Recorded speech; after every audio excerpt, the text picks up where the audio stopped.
وَلَا تَعُقَّنَّ وَالِدَيْكَ، اپنے ماں باپ کو نہ ستانا، اپنے ماں باپ کو تکلیف نہ دینا، اپنے ماں باپ کی نافرمانی نہ کرنا۔ کبھی آپ نے غور کیا قرآن کریم میں اللہ تعالیٰ نے اپنے ذکر کے بعد، اپنی توحید کے بعد اکثر مقامات پہ والدین کا ذکر کیا ہے؟ قرآن کا 15واں پارہ اٹھائیے، وَقَضَى رَبُّكَ أَلَّا تَعْبُدُوا إِلَّا إِيَّاهُ وَبِالْوَالِدَيْنِ إِحْسَانًا، تیرے پروردگار کا حکم ہے عبادت کرو تو اللہ کی کرو اور اپنے ماں باپ کے ساتھ اچھا سلوک کرو۔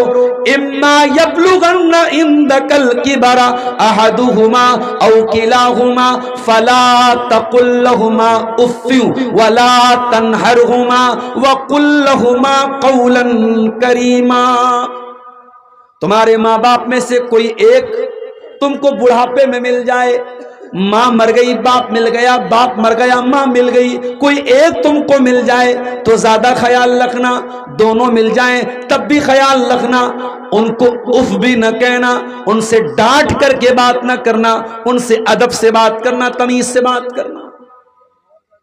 بہت بڑی ہستی ہوتی ہے ماں کی ہستی۔ اللہ نہ کرے کسی کی ماں کو یہ دن دیکھنا پڑے کہ ماں بستر پہ پاخانہ کرے اور بیٹے کو صاف کرنا پڑے۔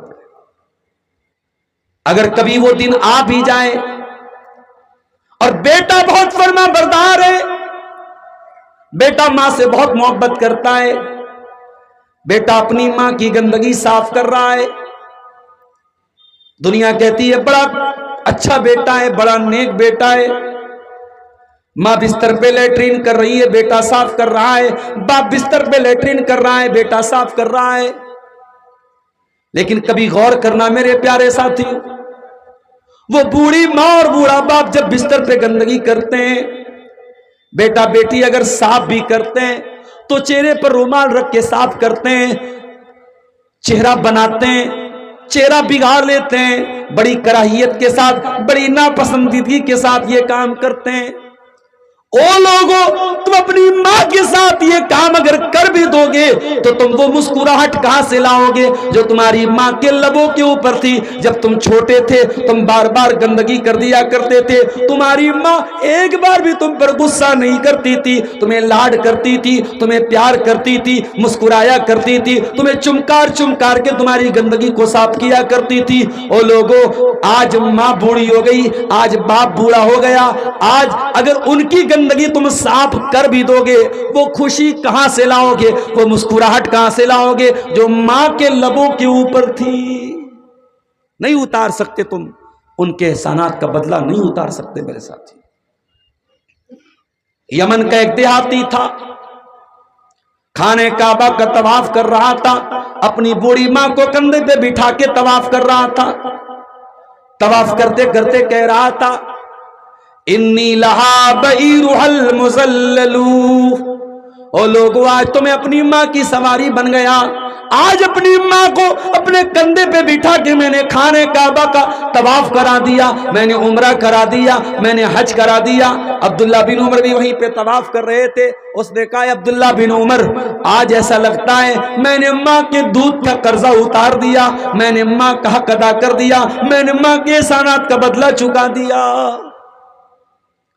عبداللہ بن عمر خاموش نہیں رہے، فرمایا ارے نادان، تو ماں کو کندھے پہ بٹھا کے خانہ کعبہ کا طواف کرا کے سمجھ رہا ہے بہت بڑا تیر مار لیا تو نے، ولا بزفرت واحدہ، ارے تیری ماں نے جب تجھ کو جنم دیا تھا، ماں نے جب تجھ کو پیدا کیا تھا، پیدائش کے ٹائم، تجھے جنم دینے کے ٹائم، تیری ماں کی زبان سے، تیری ماں کے منہ سے جو درد بھری آواز نکلی تھی، جو چیخ نکلی تھی، جو آواز نکلی تھی، ابھی تو نے اس آواز کا بھی حق ادا نہیں کیا۔ یہ ہوتی ہے ماں۔ ماں کا احترام کرو، باپ کا احترام کرو میرے ساتھی۔ امام ابو حنیفہ رحمۃ اللہ علیہ اتنے بڑے امام ہیں، دنیا کو دین سکھاتے ہیں، ان کی ماں ان کے پاس آتی ہے، اے ابو حنیفہ، اس مسئلے کا جواب جا کر کے عمر بن زر سے پوچھ کیا، عمر بن زر اس دور کے ایک عالم تھے جو امام ابو حنیفہ کے شاگردوں میں سے تھے. امام ابو حنیفہ ان کے پاس پہنچے. اے عمر بن زر، میں آپ کے پاس آیا ہوں مسئلہ پوچھنے. انہوں نے کہا کیا بات کرتے ہیں، آپ ہمارے استاذ ہیں، آپ ہمارے پاس مسئلہ پوچھنے آئے. کہا میری ماں کی خواہش یہی ہے، میری ماں کی تمنا یہی ہے، میری ماں اس مسئلے میں میرا فتویٰ نہیں مانگ رہی، آپ کا فتویٰ مانگ رہی ہے، اس لیے میں آپ کے پاس آیا ہوں. امام حیوہ بن شریح بہت بڑے محدث تھے، حدیث پڑھا رہے تھے، درس دے رہے تھے. تمام طلبہ بیٹھے ہوئے حدیث پڑھنے والے. ان کی ماں آتی ہے اور کہتی اے حیوہ، جا کر کے مرغی کے بچوں کو دانا دے کے آ جا، مرغی کا دربہ کھول کے مرغی کو دانا دے کے آ. طلبہ حیران رہ گئے، ہمارے استاد سے کیسا کام کرایا جا رہا ہے، ہمارے شیخ سے کیسا کام کرایا جا رہا ہے. استاد نے اشارہ کیا خاموش رہو. خاموشی سے اٹھے، مرغی کا دربہ کھولا اور مرغی کو چارہ دینے کے بعد واپس آ کے حدیث پڑھانے لگے. او لوگو، یہ بڑے بڑے امام کا حال تھا، انہوں نے ماں کا احترام کرنا ہمیں سکھایا ہے. اللہ کے نبی فرماتے وَلَا تَحُقَّنَّ وَالِدَيْكَ، اپنے ماں باپ کی نافرمانی مت کرنا. اور اگر تمہارے ماں باپ تم سے یہ کہیں کہ اپنے گھر کو چھوڑ دے، اپنے مال کو چھوڑ دے، تب بھی تو ان کی بات مان لے. آپ کہیں گے مولانا صاحب یہ تو بڑی ناانصافی کی بات ہے. ماں باپ اگر یہ کہہ دے بیوی کو طلاق دے دو تو کیا طلاق دے دی جائے؟ یہ تو غلط بات ہو جائے گی. لیکن میں کہتا ہوں اگر ماں باپ واقعی میں کسی صحیح وجہ سے بول رہے ہیں طلاق دے دو، کسی شرعی بنیاد سے بول رہے ہیں، جیسے ابراہیم علیہ السلام نے اپنی بہو کے بارے میں کہا تھا، جو بہو ناشکری تھی، جو بہو اللہ تعالیٰ کا شکریہ ادا نہیں کرتی تھی. ابراہیم علیہ السلام نے کہا تھا کہ تمہارا شوہر آ جائے تو کہہ دینا ان یغیر عتبۃ بابک، کہ اپنے دروازے کی چوکھٹ کو بدل لینا. حضرت اسماعیل نے اپنے باپ کی بات سمجھ گئے وہ کہ میرے باپ کا اشارہ یہ ہے. دروازے کی چوکھٹ جو ہوتی ہے وہ بیوی ہوتی ہے. دروازے کی سب سے اہم چیز دروازے کی چوکھٹ ہوتی ہے. اگر چوکھٹ ہی خراب ہو تو پورا گھر خراب ہو جاتا ہے. اگر بیوی گڑبڑ ہو، عورت گڑبڑ ہو تو پورا گھر خراب ہو جاتا ہے. اللہ کے نبی صلی اللہ علیہ وسلم کی اس حدیث سے یہ بھی پتہ چلا کہ عورت گھر میں چوکھٹ کی طرح ہے. ابراہیم علیہ السلام کے کہنے پر ان کے بیٹے نے طلاق دی. اسی لیے علماء کہتے ہیں کہ ہر باپ کے کہنے پر بیٹا اپنی بیوی کو طلاق نہیں دے گا. ایسا نہیں ہے کھانے میں نمک زیادہ ہو جائے، کھانے میں مسالہ زیادہ ہو جائے، بیوی کوئی من مرضی کا کام نہ کرے اور شوہر طلاق دے دے اپنے ماں باپ کے کہنے پر، ایسا نہیں ہے. واقعی میں اگر باپ ابراہیم کے جیسا ہو اور ابراہیم کے جیسا باپ اگر اپنے بیٹے سے کہتا ہے کہ بیٹا تو اپنی بیوی کو طلاق دے دے، تو بیٹے کو طلاق دے دینا چاہیے. وَإِنَّمَا رَاكَ أَن تَخْرُجَ مِنْ أَهْلِكَ وَمَالِكَ، اللہ کے نبی فرماتے ہیں اگر تمہارے ماں باپ تم سے یہ کہیں اپنا مال چھوڑ دے تو مال کا موہ مت کرنا، مال کا لالچ مت کرنا، مال چھوڑ دینا، مال چھوڑ کر کے چلے جانا، ماں باپ کو ناراض مت کرنا. اتنی تاکید ہے ماں باپ کی فرما برداری کی، اتنی تاکید ہے ماں باپ کے ساتھ حسن سلوک کی. میرے پیارے ساتھیوں، آج ہمارے سماج میں کتنے لوگ ہیں جو ماں باپ کو رلاتے ہیں. ہاں میں یہ بھی کہوں گا سکے کے دونوں پہلوؤں پر ہماری نظر ہونی چاہیے. اگر سماج میں ایسی اولاد ہے جو ماں باپ کو رلاتی ہے تو ایسے والدین بھی سماج میں ہم کو ملیں گے جو اپنی اولاد کو رلاتے ہیں، جو اولاد کے ساتھ ناانصافی کرتے ہیں، جو لڑکے لڑکیوں کی شادی میں تاخیر کرتے ہیں، جو لڑکے لڑکیوں کی تربیت میں کوتاہی کرتے ہیں. ابھی ہم اس پر بھی بات کریں گے. اللہ کے نبی نے یہ دوسری بات کہی کہ خبردار اپنے ماں باپ کی نافرمانی مت کرنا. اور آگے بڑھیے. تیسری نصیحت وَلَا تَتْرُكَنَّ صَلَاةً مَكْتُوبَةً مُتَعَمِّدًا، اور اے معاذ بن جبل ایک وقت کی نماز بھی تو جان بوجھ کر کے مت چھوڑنا. اس لیے کہ ایک ٹائم کی نماز بھی جو جان بوجھ کر کے چھوڑتا ہے فقد بریت منہ ذمۃ اللہ، اللہ تعالیٰ کی حفاظت سے نکل جاتا ہے. پتہ یہ چلا جو پانچوں ٹائم کی نماز پڑھتا ہے وہ اللہ تعالیٰ کی سرکشا میں آ جاتا ہے، وہ اللہ تعالیٰ کی سیکیورٹی میں آ جاتا ہے، اور جو ایک ٹائم کی نماز بھی جان بوجھ کر کے چھوڑتا ہے وہ اللہ تعالیٰ کی سیکیورٹی سے باہر نکل جاتا ہے۔ آج ہمارا حال کیا ہے؟ رات بھر جلسہ سنتے ہیں اور صبح فجر کی نماز میں ہی غائب ہو جاتے ہیں۔ مسجدوں کی کمی نہیں ہے ہمارے گاؤں میں، کمی ہے تو نمازیوں کی کمی ہے میرے پیارے ساتھی۔ مسجد تو بنا لی شب بھر میں ایمان کی حرارت والوں نے، من اپنا پرانا پاپی تھا برسوں میں نمازی بن نہ سکا۔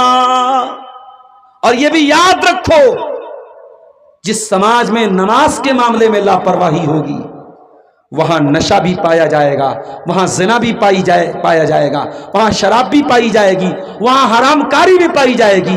ایک نماز ایک ایسی چیز ہے جو بہت ساری برائیوں کو کنٹرول کرتی ہے۔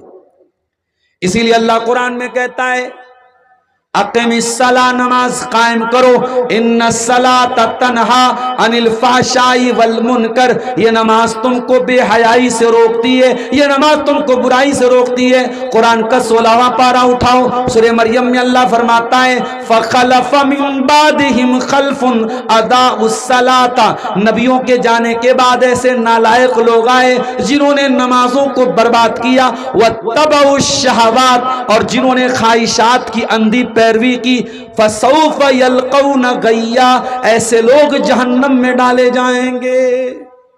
جو خواہشات کی اندھی پیروی کرے گا وہ جہنم کی آگ میں ڈالا جائے گا۔ میرے پیارے ساتھیوں، نماز کی پابندی کیجیے۔ اللہ کے نبی نے ایک ٹائم کی نماز چھوڑنے پر یہ نتیجہ بتایا ہے کہ اللہ تعالیٰ کی حفاظت سے انسان نکل جاتا ہے۔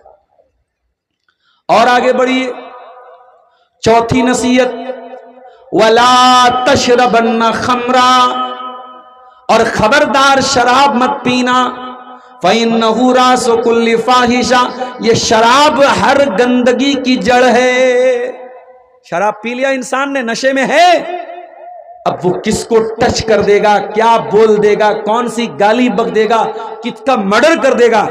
ابھی آپ نے دیکھا ارریا کا فاربس گنج کا وہ لائیو ویڈیو بنا ہے، سرعام کس طریقے سے ایک انسان دوسرے انسان کا سر کاٹ کے، ایک مسلمان شاید وہ آٹو ڈرائیور تھا، اس کا جو ہے اس نے سر دھڑ سے الگ کر دیا، سر الگ رکھا ہوا ہے، دھڑ الگ رکھا ہوا ہے، مین روڈ پر۔ یہ آپ کے جھارکھنڈ سے بہت دور نہیں ہے، ارریا کا علاقہ، فاربس گنج کا علاقہ۔ مجھے نہیں معلوم کہ وہ نشے کی حالت میں تھا کہ نہیں تھا، لیکن جس طریقے سے یہ واقعہ دیکھنے میں لگ رہا ہے اس بات کا امکان ہے کہ وہ نشے کی حالت میں تھا۔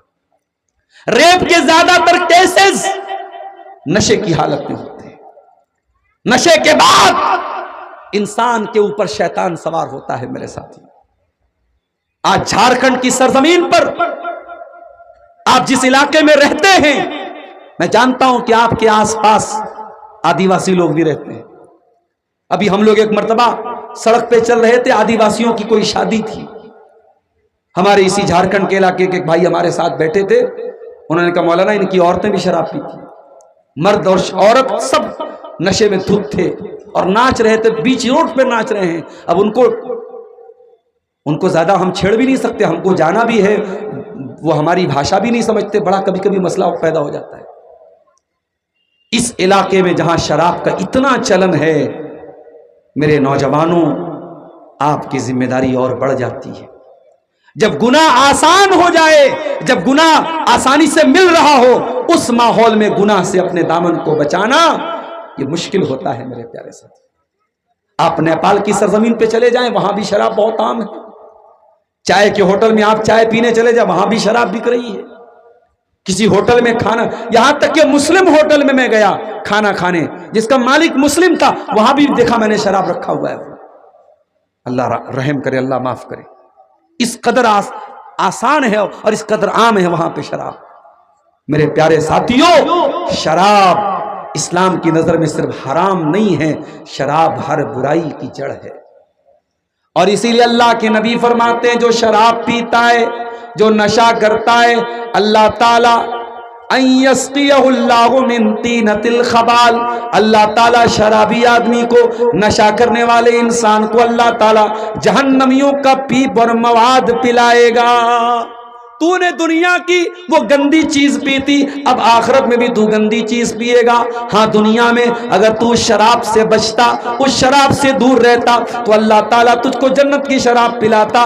جنت کی شراب میں نہ تو کوئی چکر آئے گا، نہ اس کو پینے کے بعد انسان بہکے گا، نہ اس کا دماغ خراب ہوگا۔ جنت کی شراب بھی پاک شراب ہوگی، شرابن طہورا، پاک شراب ہوگی جنت کی۔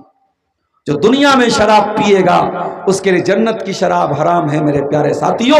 اس لیے اللہ کے نبی نے فرمایا وَلَا تَشْرَبَنَّ خَمْرًا، خبردار شراب مت پینا، شراب ہر برائی کی جڑ ہے۔ عثمان غنی رضی اللہ تعالیٰ عنہ ایک واقعہ بیان کرتے ہیں۔ پہلے کے دور میں ایک اللہ کا بہت نیک بندہ تھا، اس دور کی ایک بہت بدچلن عورت تھی۔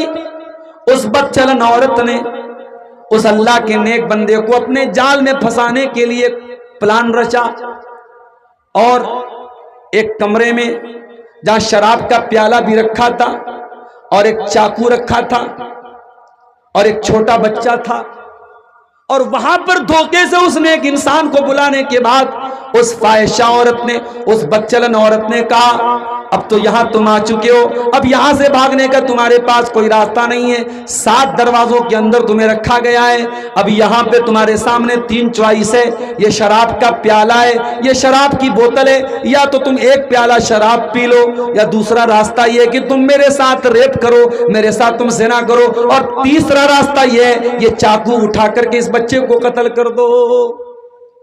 اس متقی انسان نے سوچا بچے کو قتل کرتا ہوں تو یہ ہتیا ہو جائے گی، بڑا گناہ ہو جائے گا، عورت کے ساتھ زنا کرتا ہوں یہ بھی بہت بڑا گناہ ہو جائے گا، شراب پی لیتا ہوں یہ ہلکا گناہ ہے۔ شراب پیا اس نے، اور جب ایک مرتبہ شراب پیا اور نشہ چڑھا تو پوری شراب کی بوتل پی گیا، اور جب نشے میں پاگل ہو گیا تو عورت کے ساتھ زنا بھی کرتا ہے اور اس بچے کو قتل بھی کر دیتا ہے۔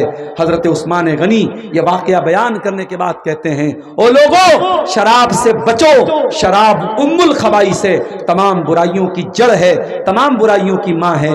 اور آج ہمارا نوجوان بہت آگے نکل چکا ہے، اب شراب تو بہت چھوٹی چیز ہو گئی، اب تو ڈرگس کا نشہ ہو رہا ہے، اب تو ہیروئن اور افیم اور گانجا اور چرس اور کتنی چیزوں کا نشہ ہو رہا ہے آپ سوچ نہیں سکتے۔ یعنی بہت سارے دوا کے سیرپ ایسے ہیں، بہت سارے میڈیکل اسٹور پہ ملنے والی دوائیں ایسی ہیں جن کو نشہ بنا کے نوجوان استعمال کر رہا ہے۔ میرے پیارے ساتھیوں میں ایسے نوجوانوں سے ایک ہی اپیل کروں گا، اللہ کے واسطے ہر طریقے کے نشے کو چھوڑ دو۔ یہ جو تم نشے کا راستہ اپنا رہے ہو یہ خودکشی کا راستہ ہے، یہ سوسائڈ کا راستہ ہے۔ اپنے آپ کو ہلاک نہ کرو، اپنے پریوار پر ترس کھاؤ، اپنے ماں باپ پر ترس کھاؤ۔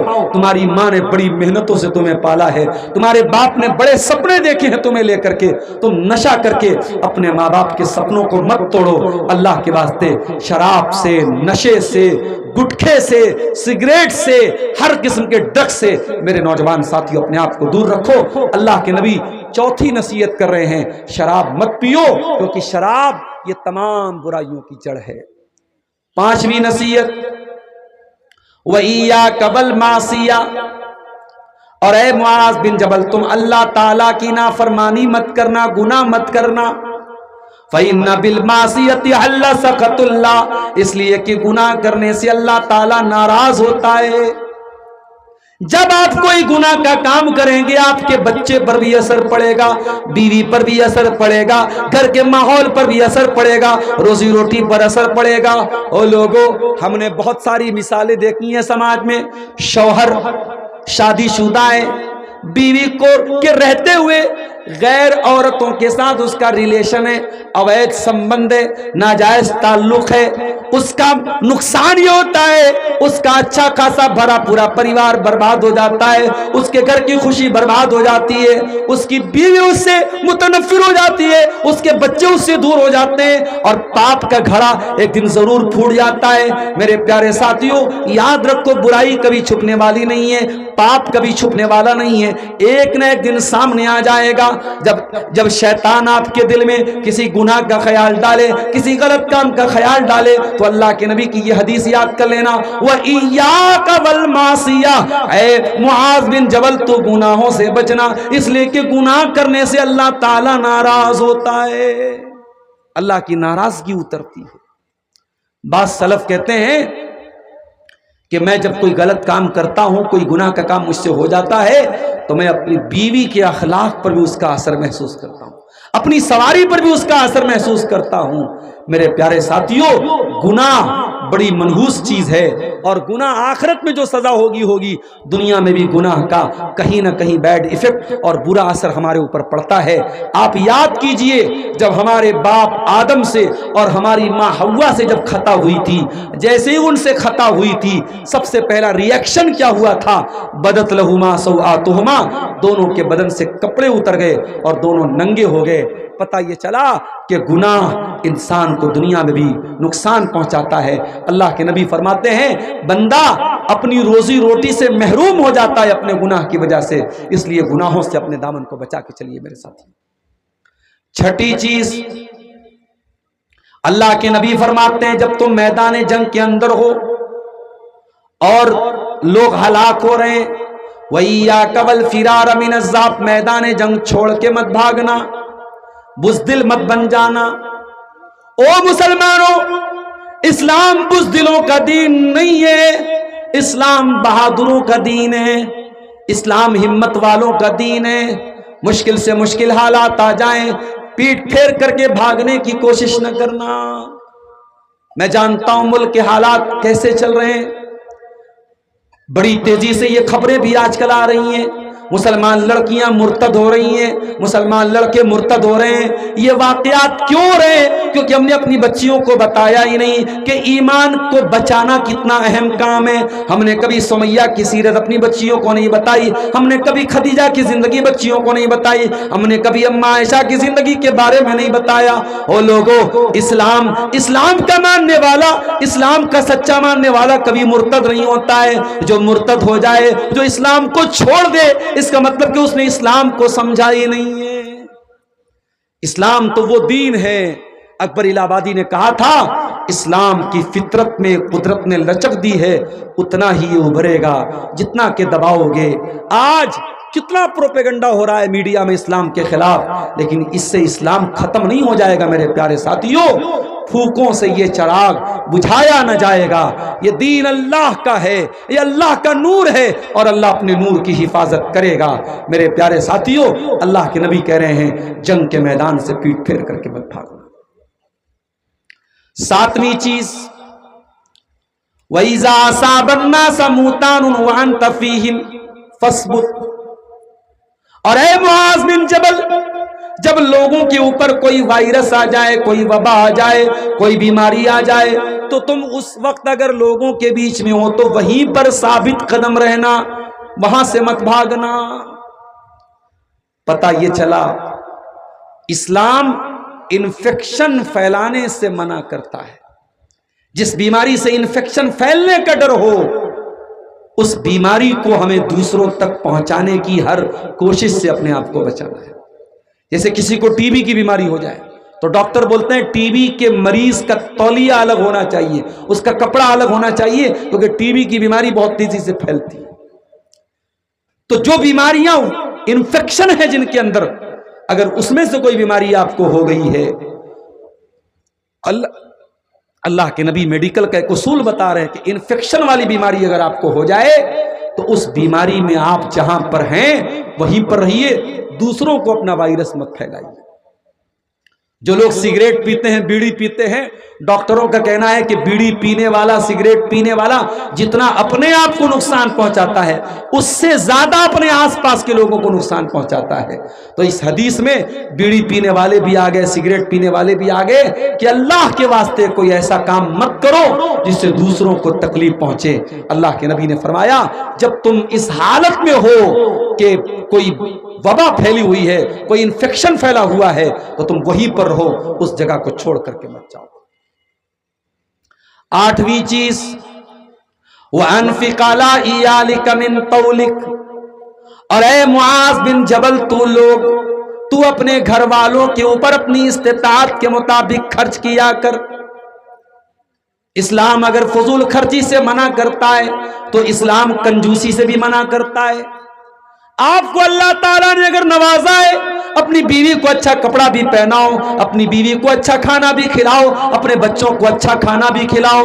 میرے پیارے ساتھیوں، چمڑی چلی جائے دمڑی نہ جائے، وہ مزاج اگر کسی کا ہے تو کان کھول کے سن لے، یہ مزاج اسلام کا نہیں ہے۔ اسلام اگر فضول خرچی کے خلاف ہے تو اسلام کنجوسی کے بھی خلاف ہے۔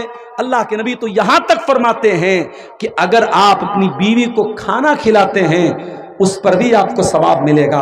اگر اللہ کو راضی کرنے کے لیے حتی اللقمۃ التی تضعها فی امراتک، اگر اپنی بیوی کے منہ میں اگر آپ لقمہ بھی ڈالتے ہیں، کھانا بھی کھلاتے ہیں، اس پر بھی میرے پیارے ساتھیوں آپ کو ثواب ملے گا۔ لہٰذا اپنے بال بچوں پر خرچ کیجئے۔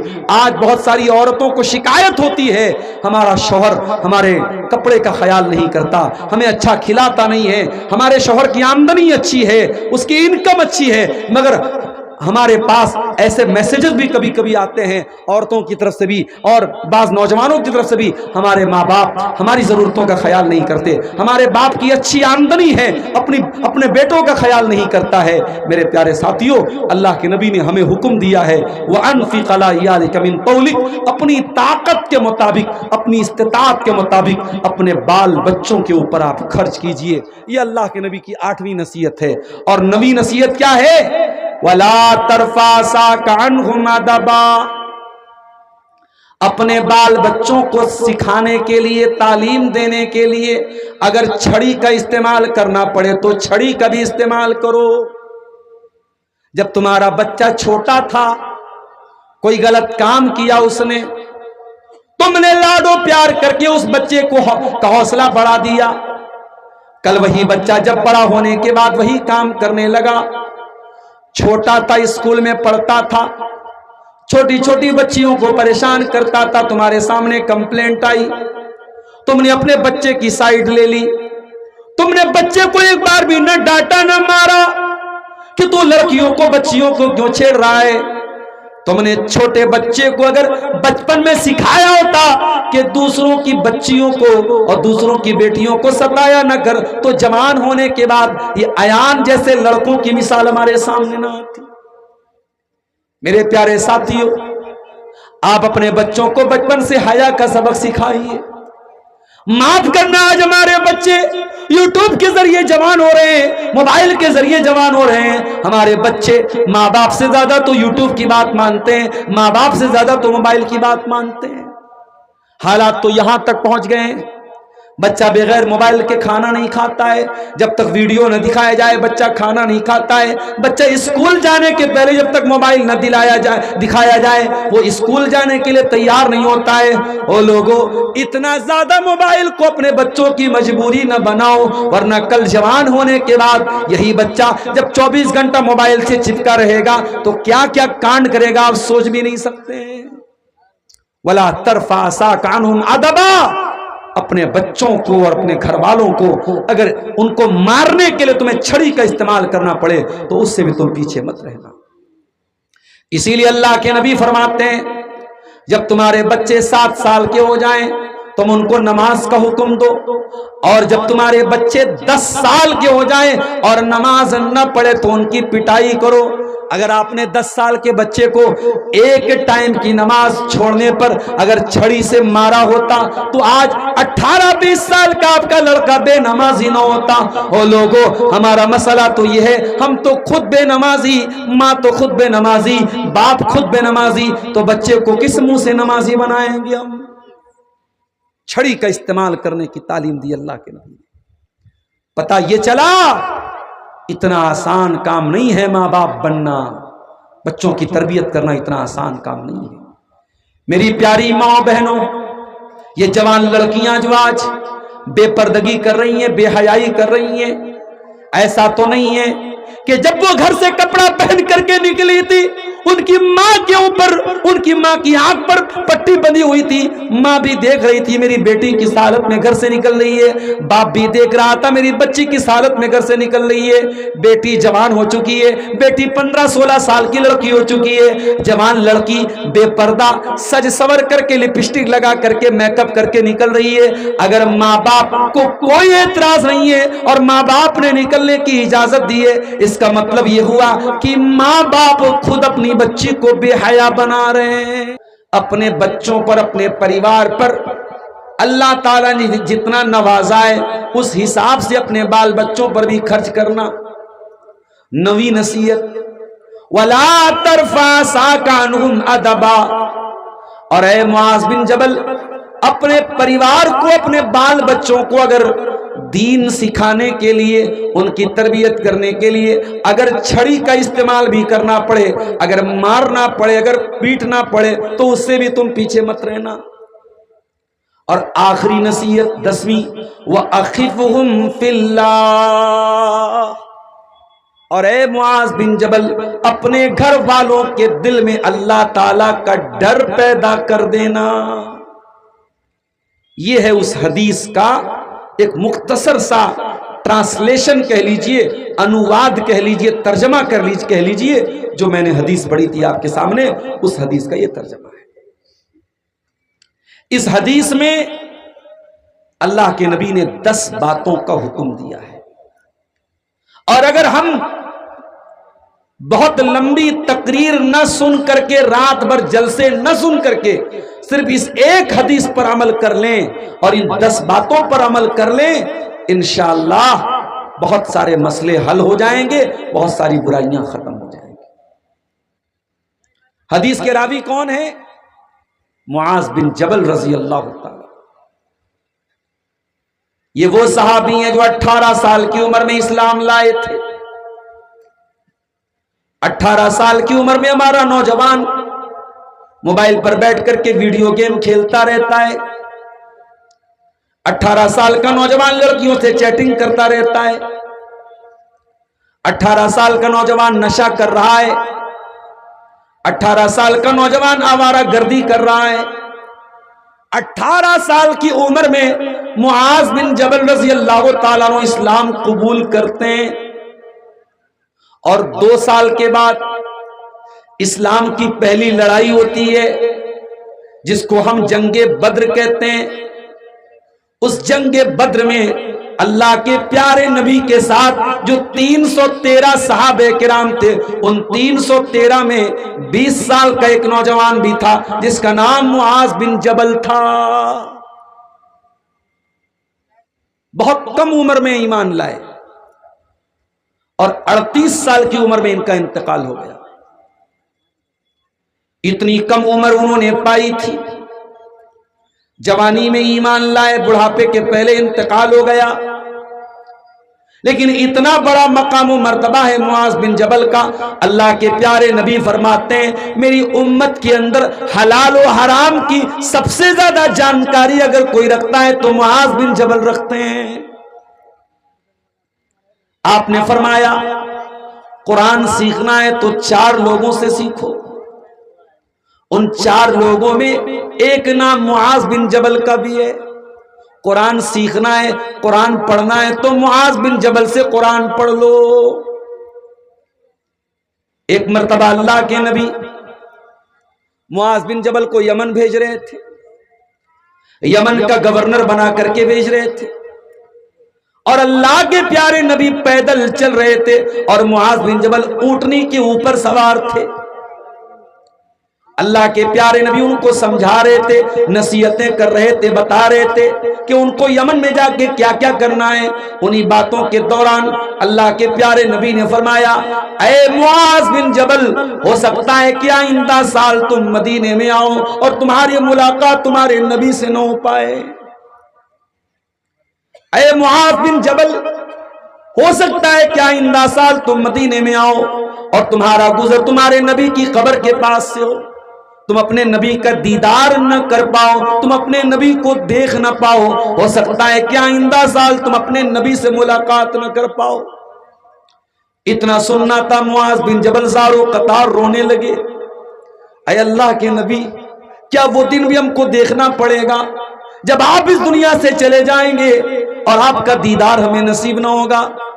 آپ نے مدینہ کی طرف اپنی نظریں اٹھائیں اور آپ نے فرمایا اے معاذ بن جبل، قیامت کے دن سب سے زیادہ میرے قریب رہنے والے وہ لوگ ہوں گے جو متقی ہوں گے، جو پرہیزگار ہوں گے، جو اللہ تعالیٰ سے ڈرنے والے ہوں گے۔ کوئی بھی ہو اگر تقوی والا ہے، اللہ سے ڈرنے والا ہے، قیامت کے دن وہ اپنے نبی کے ساتھ رہے گا۔ اللہ کے نبی نے معاذ بن جبل کو تسلی دی۔ معاذ بن جبل وہ صحابی ہیں، ایک مرتبہ اللہ کے نبی نے ان کا ہاتھ پکڑا اور ہاتھ پکڑ کے فرمایا واللہ انی لأحبک، اے معاذ اللہ کی قسم میں تجھ سے بہت محبت کرتا ہوں۔ ہو لوگو، یہ کتنے خوش قسمتی کی بات ہے، یہ کتنی بڑی خوش نصیبی کی بات ہے، اللہ کے نبی کسی سے کہہ دیں کہ میں تجھ سے بہت زیادہ محبت کرتا ہوں۔ اللہ کے پیارے نبی معاذ بن جبل سے کہہ رہے ہیں واللہ انی لأحبک، اے معاذ بن جبل اللہ کی قسم میں تجھ سے بہت محبت کرتا ہوں۔ اور اس کے بعد اللہ کے نبی نے ان کو ایک دعا سکھائی تھی، ہر فرض نماز کے بعد اس دعا کو پڑھنے کا حکم دیا۔ مجھے امید ہے کہ وہ دعا آپ کو بھی یاد ہوگی۔ کون سی دعا ہے؟ رب اعنی علی ذکرک و شکرک و حسن عبادتک، اے اللہ تو میری مدد فرما کہ میں تیرا ذکر کروں، میں تیرا شکر کروں اور اچھے طریقے سے تیری عبادت کروں۔ ہم یہ نماز کے بعد دعا پڑھتے ہیں، یہ دعا اللہ کے پیارے نبی نے معاذ بن جبل کو سکھائی تھی۔ یہ وہ صحابی ہے جو یہ حدیث روایت کر رہے ہیں۔ معاذ بن جبل کہتے ہیں اللہ کے پیارے نبی نے 10 باتوں کی نصیحت کی، اور 10 باتوں میں سب سے پہلی بات آپ نے جو فرمائی وہ بھگیا والوں وہ نماز کے بارے میں نہیں تھی۔ پہلی بات جو آپ نے بیان فرمائی وہ روزے کے بارے میں نہیں تھی۔ پہلی بات جو آپ نے بیان فرمائی وہ زکوٰۃ اور حج کے بارے میں نہیں تھی۔ آپ نے فرمایا لا تشرک باللہ شیئا، اے معاذ بن جبل تو اللہ کے ساتھ کسی کو شریک مت کرنا۔ کہیں ایسا نہ ہو کسی پیڑ کے آگے، کسی مزار کے آگے، کسی قبر کے آگے، کسی پتھر کے آگے تو سجدہ جا کے کرنے لگنا۔ کہیں ایسا نہ ہو تیرے گھر میں لال کالے پیلے دھاگے تیرے بچوں کو پہنائے جانے لگے۔ کہیں ایسا نہ ہو تیرے گھر کی عورتیں بھی مزاروں پہ جا کے اولاد مانگنے چلی جائیں، نقلی پیروں کے پاس، نقلی باباؤں کے پاس جا کے اولاد مانگنے لگے۔ آج کل آپ نے سنا ہوگا ایک اشوک خرات نام کا ایک ناسک کے اندر ایک بابا کا معاملہ بڑا وائرل ہوا تھا۔ 100 سے زیادہ عورتوں کے ساتھ اس نے ریپ کیا تھا، جن کے ویڈیوز اویلیبل ہیں، اور کتنی ہوں گی اللہ عالم۔ اور اشوک خرات کا اتنا بڑا کانڈ دنیا کے سامنے آیا اور کوئی ایسی کاروائی نہیں ہوئی، کوئی اس کے گھر پہ بلڈوزر نہیں چلا۔ اور ابھی امراوتی مہاراشٹرا کا ایک واقعہ جب سامنے آیا، صرف مسلم نام آ گیا، ایان نام کے ایک نوجوان لڑکے کا نام آیا، اور حقیقت یہ تھی اس نے بھی جو حرکت کی انتہائی گری ہوئی اور کمینے پن کی حرکت کی، اس نے بہت ساری لڑکیوں کو اپنے جال میں پھنسایا، اور صحیح بات یہ کہ 8 لڑکیوں کا ویڈیو اس کا وائرل ہوا، اور پولیس نے گرفتار بھی کیا، اس کے گھر پر بلڈوزر بھی چلا، اور 8 ویڈیو کو میڈیا آج 180 ویڈیو بنا کے پیش کر رہی ہے۔ صرف نام میں مسلم آ جائے تو میڈیا کا رویہ دیکھ لیجئے۔ اشوک خرات کے معاملے میں جو میڈیا خاموش تھی، جب نام ایان آ گیا، مسلم نام آ گیا، تو میڈیا میں سب کے بیانات بھی آنے لگے۔ ہم تو ایک ہی گزارش کریں گے، میڈیا والوں سے بھی کریں گے اور قانون کے رکھوالوں سے بھی کریں گے، کہ ہم جس قانون کو مانتے ہیں اور جو ہمارے بھارت کا سنویدھان جو کہتا ہے، وہ قانون کسی دھرم کی بنیاد پر، کسی جاتی کی بنیاد پر، کسی کے مذہب کی بنیاد پر کوئی بھید بھاؤ نہیں کرتا ہے۔ قانون کے چہرے پر پٹی بدی رہتی ہے، قانون مذہب کے معاملے میں اندھا ہوتا ہے۔ اگر قانون کا پالن ہو رہا ہے تو سب کے ساتھ ہونا چاہیے۔ اور میرے پیارے ساتھیوں، ایان نام کے اس لڑکے کی یہ جو حرکت تھی، اس سے یہ بھی پتا چلا کہ اگر ہم نے اپنے جوان بچوں اور بچیوں کے ہاتھ میں موبائل دیا ہے تو ہم صرف ان کا پاسورڈ جاننے کی کوشش نہ کریں، ہم یہ بھی جاننے کی کوشش کریں کہ ہمارا بیٹا وہ اس کے اندر حیا ہے کہ نہیں ہے، اس کا پاسورڈ ہمیں معلوم ہو جائے، یہ اتنی بڑی بات نہیں ہے۔ ہمارا بچہ اور ہماری بچی اگر حیا والی نہیں ہے تو اس طریقے کے کانڈ میرے پیارے ساتھیوں اور بھی سامنے آتے چلے جائیں گے۔ تو آپ غور کیجئے، اللہ کے نبی نے جو 10 باتوں کی نصیحت کی ہے اس میں سب سے پہلی بات آپ نے کہی لا تشرک باللہ شیئا، اللہ کے ساتھ تو کسی کو شریک مت کر۔ اس دھرتی کے اوپر سب سے بڑا پاپ اگر کوئی ہے، سب سے بڑا گناہ اگر کوئی ہے تو اللہ کے ساتھ شرک کرنا ہے۔ حضرت لقمان اپنے بچے سے کہتے ہیں یا بنی لا تشرک باللہ، اے میرے بچے تو اللہ کے ساتھ شرک نہ کرنا، ان الشرک لظلم عظیم، شرک دنیا کا سب سے بڑا پاپ ہے۔ اللہ قرآن میں 18 نبیوں کا تذکرہ کرنے کے بعد کہتا ہے وَلَوْ أَشْرَكُوا لَحَبِطَ عَنْهُمْ مَا كَانُوا يَعْمَلُونَ، ہمارے 18 نبیوں نے بھی اگر اللہ کے ساتھ شرک کیا ہوتا ان کی تمام نیکیاں برباد ہو گئی ہوتی، ان کے تمام اعمال برباد ہو گئے ہوتے۔ اللہ قرآن میں اپنے آخری نبی سے کہتا ہے وَلَقَدْ أُوحِيَ إِلَيْكَ وَإِلَى الَّذِينَ مِن قَبْلِكَ لَئِن أَشْرَكْتَ لَيَحْبَطَنَّ عَمَلُكَ وَلَتَكُونَنَّ مِنَ الْخَاسِرِينَ، اے میرے نبی اگر آپ نے بھی شرک کر دیا تو آپ کی بھی تمام نیکیاں برباد ہو جائیں گی۔ شرک تمام نیکیوں کے لیے زہر کا کام کرتا ہے۔ اگر انسان حاجی ہے، نمازی ہے، عمرے کر چکا ہے، لیکن اگر شرک کر کے دنیا سے جاتا ہے اور توبہ کیے بغیر مر جاتا ہے اس انسان کی مغفرت نہیں ہو سکتی۔ اللہ نے اعلان کر دیا کہ مشرک کے لیے جنت حرام ہے۔ انہو من یشرک باللہ فقد حرم اللہ علیہ الجنہ، جو اللہ تعالیٰ کے ساتھ شرک کرے گا اس کا ٹھکانہ جہنم ہے، ومأواہ النار، اس کا ٹھکانہ جہنم ہے، جنت اس کے لیے حرام ہے۔ وما للظالمین من انصار، اور ایسے ظالموں کا کوئی مددگار نہیں ہے۔ میرے پیارے ساتھیوں، آج آپ کے جھارکھنڈ کے بہت سارے نوجوان ہندوستان کے مختلف علاقوں میں رہتے ہیں، کوئی جے پور میں رہتا ہے، کوئی دلی میں رہتا ہے، کوئی ممبئی میں رہتا ہے، کوئی کلکتہ میں رہتا ہے۔ اگر اپنے بچوں کو پیسہ کمانے کے لیے اگر اپنا گاؤں چھوڑ کر کے دوسرے شہر بھیجتے ہو تو کم سے کم ان کی بنیاد کو اتنا مضبوط کر کے بھیجو کہ آپ کا بیٹا دنیا کے کسی بھی کونے میں چلا جائے اللہ کی ذات کے ساتھ وہ شرک نہ کرے، وہ توحید پر قائم رہے، توحید پر جیے اور توحید پر مرے۔ یہ تربیت میرے پیارے ساتھیوں، یہ بھی ہماری ذمہ داری ہے، اپنے بچوں کی وہ تربیت ہم کریں۔ قرآن کریم میں اللہ تعالیٰ نے حضرت ابراہیم کی دعا کو بیان کیا۔ ابراہیم علیہ السلام دعا کرتے ہیں، کہتے ہیں وَجُنُبْنِي وَبَنِيَّ أَن نَّعْبُدَ الْأَصْنَامَ، اے اللہ تو مجھے بھی شرک سے بچا، مجھے بھی بت پرستی سے بچا، اور اے اللہ میرے بچوں کو بھی تو بت پرستی سے بچا، میری آنے والی نسلوں کو بھی تو بت پرستی سے بچا۔ اگر ابراہیم کو اپنی اولاد کا ڈر ہے، اگر ابراہیم کو اپنی آنے والی نسلوں کا ڈر ہے تو ہمیں اور آپ کو تو اور زیادہ ڈرنا چاہیے۔ اپنے بچوں کا ایمان کو بچا لو میرے پیارے ساتھیوں۔ میں نہیں کہتا ہر بچے کو عالم بنا دو، ہر بچے کو حافظ بنا دو، میں یہ نہیں کہتا۔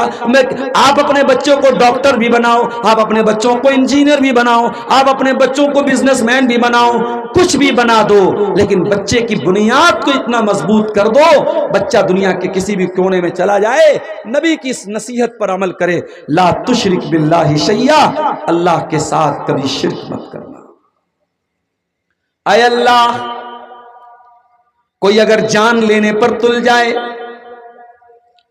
کوئی جان لینے کی دھمکی دے دے، کوئی مرڈر کرنے کی دھمکی دے دے، یا تو تم شرک کر لو یا ہم تمہاری جان لے لیں گے۔